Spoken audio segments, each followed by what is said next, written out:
4 இளைஞர் ஒண்ணு என்ன பேசுறேன்? ஐபிஎல் கிரிக்கெட் பேசுறேன், பிக் பாஸ் போனா பிக் பாஸ் பேசுறான், இல்ல சினிமா பேசுறான், அரசியல் பேசுறானா? பள்ளிக்கு கல்லூரிக்கு விடுப்பை போட்டுட்டு வேலைக்கு விடுப்பை போட்டுட்டு ஒரு 4 முழுக்க கிரிக்கெட் பார்க்கிறேன். விடிய காலம் 3 மணிக்கு கிரிக்கெட் பார்க்க போய் ரோலிங் தேட்டர் வாசல் நிற்கிறேன். ஆனா என்றைக்காவது நாம் வாக்கு செலுத்தி தேர்ந்தெடுத்த சட்டமன்ற உறுப்பினர்கள் நமக்காக பேசுறானா? சட்டமன்ற நிகழ்ச்சியை பார்க்கறானா? பார்க்கறது இல்ல. நாம் தேர்ந்தெடுத்த பார்லிமெண்ட் உறுப்பினர் பார்லிமெண்ட்ல போய் நமக்காக பேசாரா? பார்க்கறது இல்ல. ஒரு படத்தோட அப்டேட்டுக்கு ஏங்கி தவிக்கிறாங்க. லியோ படத்தோட அப்டேட் எப்போ வரும்? அஜித் படத்தோட அப்டேட் எப்போ வரும்? வந்து என்ன செய்ய போற? ஒரு படத்துக்கு ஒரு துணுக்கு செய்திக்காக தொங்குறான். ஆனா ஒரு சட்டம் கொண்டு வரப்படுது, மத்திய அரசாங்க மாநில அரசாங்க திட்டம் ஏற்றப்படுது, மத்திய அரசாங்க மாநில அரசாங்க. இந்த சட்டத்தோட பாதகம் என்ன, சாதகம் என்ன, இந்த திட்டத்தோட நிறை என்ன, குறை என்ன, அப்டேட் கொடுங்க. என்னைக்காவது கேட்டுக்கானா? தேசிய கல்விக் கொள்கை கொண்டு வரப்படுது, தேசிய கல்விக் கொள்கையோட அப்டேட் கொடுங்க. கேட்டுக்கானா? கேட்டதான் நாடு உருப்பிட்டு. எடப்பாடி பழனிசாமி 2021 பரப்புரைக்காக தமிழ்நாடு முழுக்க போறாரு. கோயம்புத்தூர் பக்கம் போறப்ப ஒரு இளைஞன் கேள்வி கேட்கிறேன். என்ன கேட்கிறான்?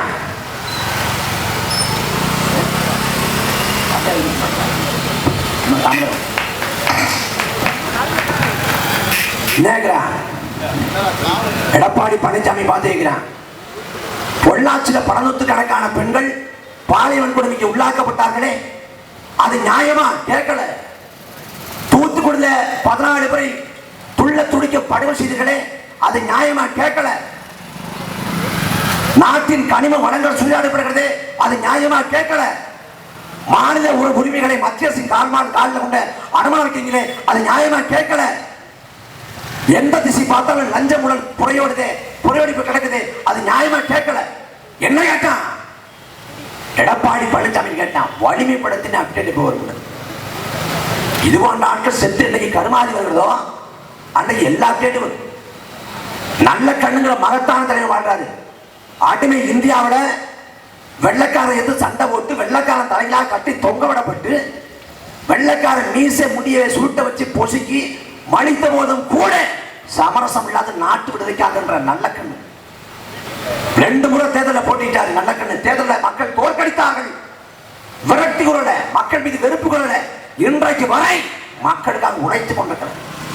90 வயதை கடந்து 80 வயதுல 1 கோடி பணத்தை திரட்டி கொடுத்தாங்க அவருக்கு கட்சி சார்பாக.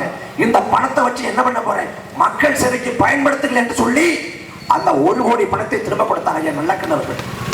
அந்த நல்லக்கண்ணை வீதிக்கு வராரா உனக்கு யாருன்னு தெரியாது. ஆனா நயன்தாரா அவர்தா நாக்க தொங்க போட்டு போய் நிற்பேன். நாடு வழங்க மாடா. எல்லா அநியாயத்தையும் அக்கிரமத்தையும் நீ சகித்து கொள்ற. உனக்கு தெரியாது ஸ்டாலின் மன்ற அயோக்கியம்னு, உனக்கு தெரியாது எடப்பாடி பழனிசாமி அயோக்கியம்னு.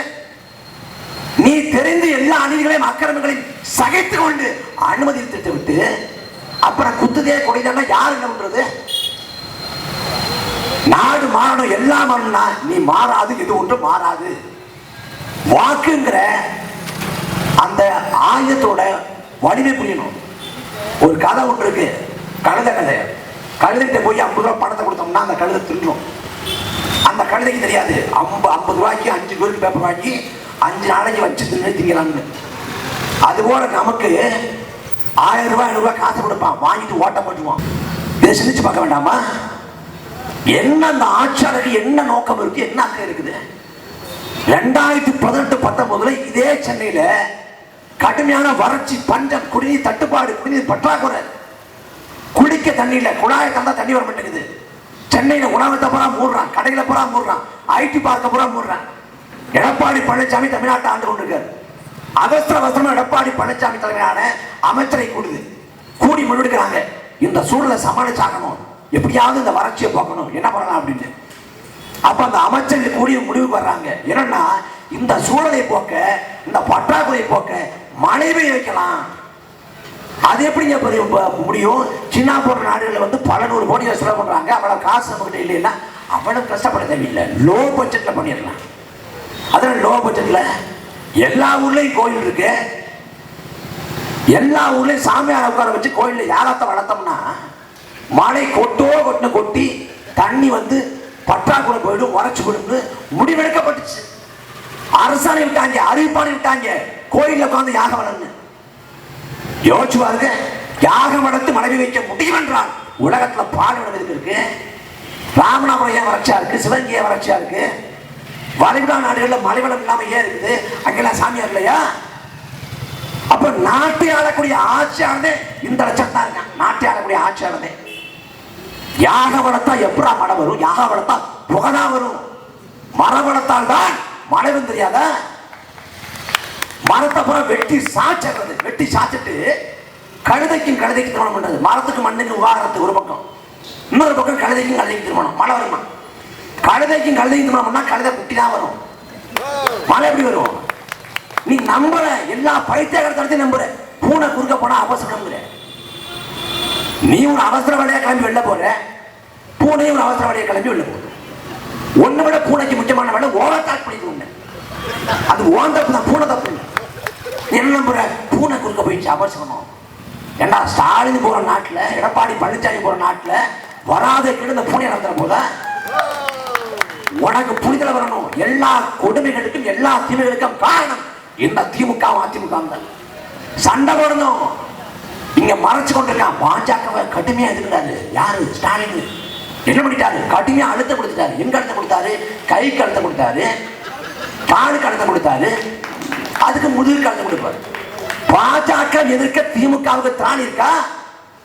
பாஜக எதுக்குயா நீ? என்ன சொல்றாங்க? எதுக்கு மோனையா எழுதுறாங்க? அடித்தார் டெல்லி, அதிர்ந்தது டெல்லி. போனார் உதயநிதி, பாஜக சரணாகதி. அடித்தால் தடவடி, ஸ்டாலின் அதிரடி. ஆளுநர் பூஜ்ஜியம், ஸ்டாலின் ராஜ்யம். பொய் சொல்லல, உண்மையே இருக்கிறாங்க அப்படின்னா. நடக்கிறது என்ன? பாஜக எதிர்க்கல. அண்மையில நரேந்திர மோடி வந்த போது நரேந்திர மோடியை வைத்துக் கொண்டு, ஸ்டாலினை வைத்துக் கொண்டு மத்திய அமைச்சர் எல் முருகன் சொன்னார், மத்திய அரசு திட்டங்களை மத்திய அரசோடு இணைந்து திமுக அரசு கண்ணும் கருத்துமாக சீரும் சிறப்புமாக செயலாற்றிக் கொண்டிருக்கிறது. மத்திய அரசு திட்டங்களை சீரும் சிறப்புமாக திமுக அரசு செயலாற்றும் என்றால் எங்களுக்கு பாஜக எதிர்ப்பு. பாஜக எங்க இங்க பேசுவாங்க. பாஜக வந்து பாசிச பாஜக, பாஜக ஒழிக, பாசிச பாஜக ஒழிகம்பாங்க.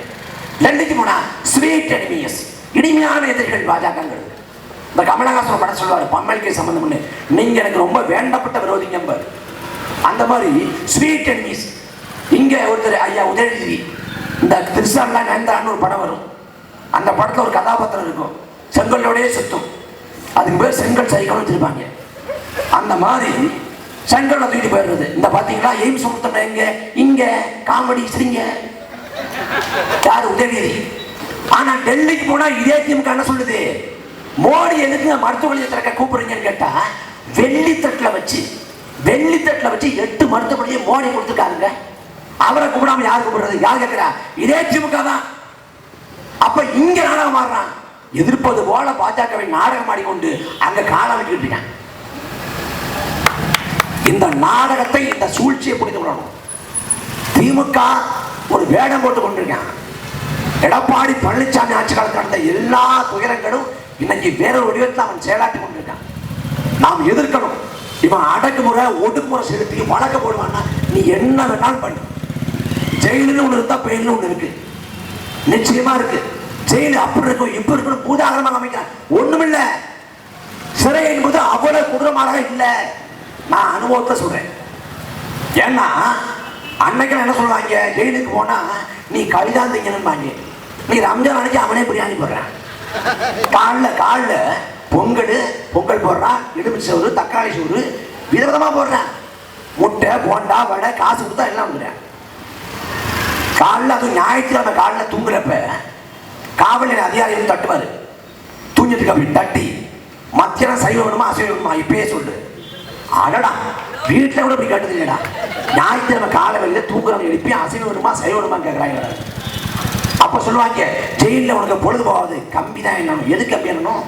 கேரம் போர்டு, செஸ் போர்டு, தாயம் எல்லாம் இருக்குது. வார பத்திரிகை, மாத பத்திரிகை எல்லாம் இருக்குது. என்ன ஒண்ணு, வெளி உலகத்துல பிரேக்கிங் நியூஸ் வரும், அப்பப்ப செய்தி வரும். அங்க ஒரு நாள் பிறக்காய் நியூஸ் வரும். அவ்வளவு வித்தியாசம். வெளியுலக தொடர்பை துண்டிச்சிருந்தேன். இந்த சிறையை காட்டி தான் அச்சுறுத்துறான். சிறையில போட்டுருவாங்க, வழக்கில் போட்டா உள்ள போயிடுவேன், வாழ்க்கை போயிடுது, ஒண்ணும் போகாது.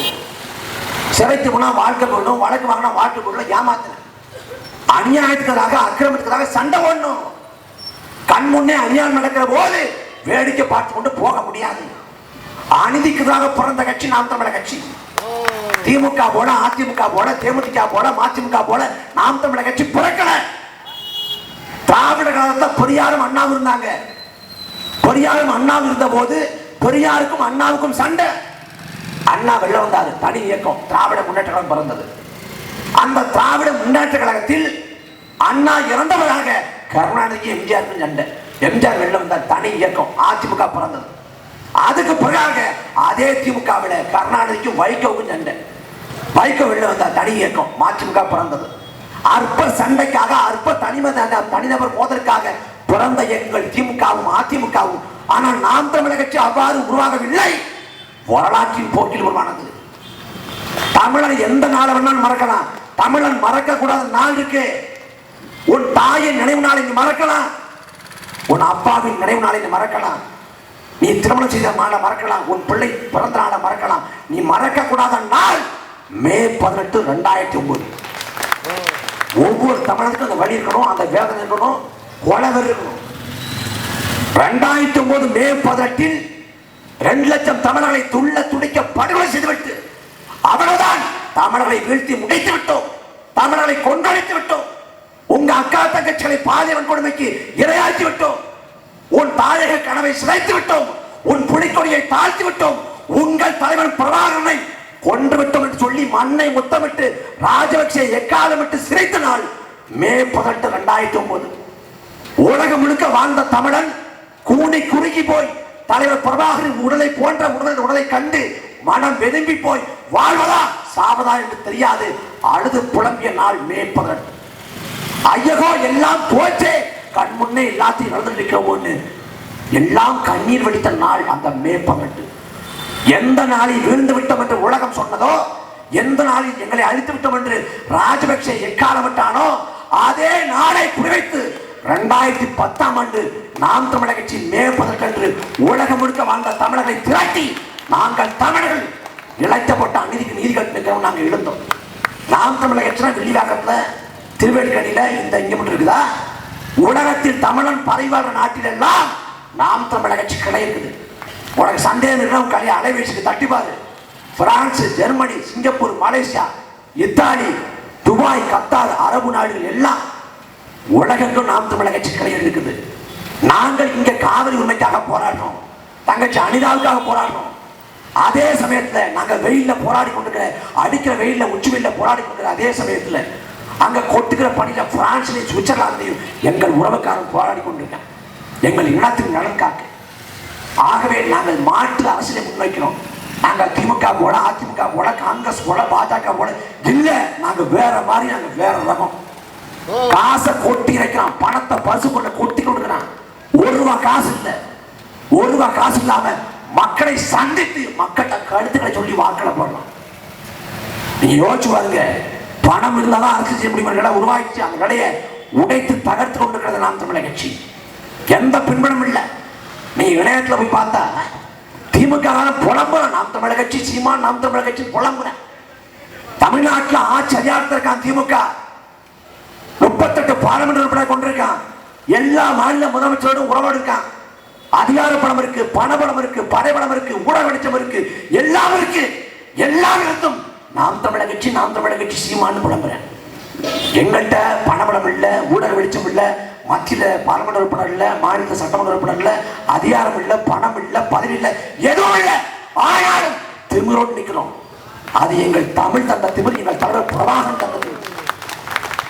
நீங்க அதிமுக எதிர்கட்சி என்று நினைத்துக் கொண்டு திமுக இருமாந்து கிடந்தால் ஒன்றும் செய்ய முடியாது. உண்மையான எதிர்கட்சி நாம் தமிழர் கட்சி தான். நாம் தமிழர் கட்சி சொல்வதுதான் தமிழ்நாட்டின் அரசியல் திசைவழி போக்கு. ரஜினிகாந்த் தமிழ்நாட்டில் கட்சி தொடங்கலாம்ங்கிற எண்ணம் வருது ரஜினிகாந்துக்கு. திடீர்னு சொல்றாரு நானும் தமிழ் ஆயிட்டேன். ஏன் கேள்வி பாய் நம்மள, அதனால நான் பச்சை தமிழ் ஆயிட்டேங்கிறது. ராகுல் காந்தி தமிழ்நாட்டுக்கு பல ஆண்டுகளா வந்து கொண்டிருக்காரு. அவர் சொல்றாரு நானும் தமிழன் தாங்குது. பெரியாரு பெரியாரோட வரலாறு முழுக்க பார்த்தா தமிழன் சொல்லாத ஆரிய பாப்பா நுழைஞ்சிருவான், திராவிடன் சொல்லு தமிழன் சொல்லாத பெரியார். அந்த பெரியாரை போட்டு இவர் தமிழன் என்றால் எவர் தமிழன் நிற்கிறான். ஏன் நாம் தமிழர் கட்சி ஏற்படுத்திய தாக்கம் தமிழர் தமிழ் தேசியம் என்று பேசாது தமிழ்நாட்டில் அரசு செய்ய முடியாத நிலையை நாம் தமிழர் கட்சி உருவாக்கி விட்டது. நாங்கள் இந்த மண்ணுக்காக மக்களுக்காக அப்பழுக்கற்று நிற்கிறோம். இந்த மண்ணையும் மக்களையும் காக்க நிற்கிறோம். வங்காரி மாத்தாங்கிற போராளித்தாய் சொல்ற மக்களை அரசியல் படுத்தாது, மக்களை அணிதிரட்டாது, இந்த வளங்கள் யாவும் மக்களுக்கு சொந்தமான புரிதலை உருவாக்காது, வழக்கொள்ளையை தடுக்க முடியாது. சேகுவராங்கிற புரட்சியாளன் சொல்றேன், மக்களுக்கான போராட்ட களத்தில் நான் சமரசமற்று போராடுவேன். நான் வென்றுவிட்டால் மக்களோட மக்களாக என்று மகிழ்வேன். ஒருவேளை வீழ்த்தப்பட்டால் கொல்லப்பட்டால் வரலாற்றி வாழ்வேங்க. அதே சேகுவரா சொல்றான், தான் சாவு எவ்வாறு இருக்கணும் அப்படின்னு வர்ணிக்கிறான். நாம் சாவு ஊர்வலத்தை போர்ப்பறை முழங்கும் என்றால், போர்க்குள் ஒழிக்கும் என்றால், நாம் விட்டு வைத்த ஆயுதத்தை இன்னொரு கரம் பற்று எடுக்கும் என்றால், அதே உத்வேகத்தோடு அதே லட்சிய முழக்கங்களை ஏந்தி புதிய இளைஞர் கூட்டம் திரளும் என்றால், அந்த சாவை தழுவி கொள்ள தயாராக இருக்கிறார். நாங்கள் இந்த மண்ணை மக்களை காக்க வேண்டியதற்காக இந்த களத்தில் இருக்கிறோம்.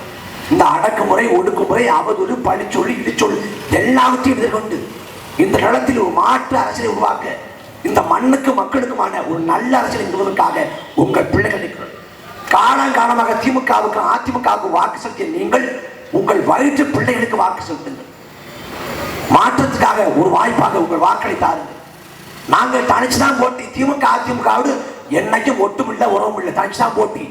2011 நாங்க தேர்தலில் போட்டி இல்லை, 2016 போட்டிட்டோம். அப்படி போட்டிட்டு 2016 தனிச்சு போட்டி, 2019 தனிச்சு போட்டி, 2019 தனிச்சு போட்டி, 2024 தனிச்சு போட்டி,